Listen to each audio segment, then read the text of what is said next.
Now let's read a little bit about what exactly is this consistent theory. You see, a consistent theory, CT is going to be the short for consistent theory. A consistent theory is something which is regarded as a theory in which there are simply no contradictions.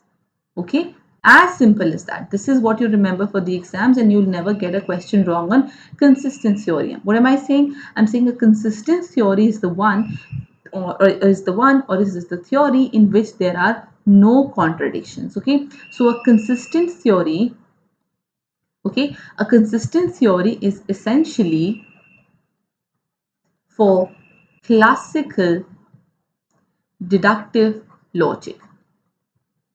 Okay, it is for classical deductive logic. You'll understand this.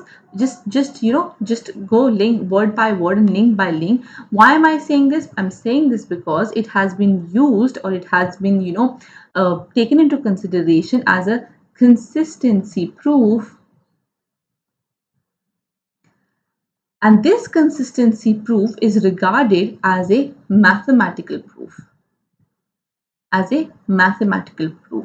And this mathematical proof shows what? This mathematical proof basically shows that a particular theory is consistent in nature.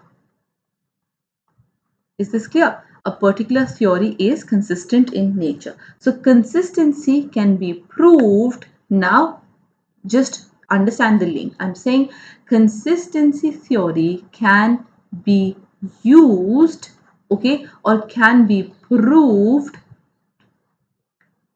used to prove, or can be proved by the means of what? By the means of the model theory. And we've already understood what exactly is a model theory. Are you getting the point? This is how you need to link the two to understand it better. So consistency and completeness. The next word that we're getting familiar with now is completeness. I'm saying consistency and completeness come under the domain of arithmetic and set theory.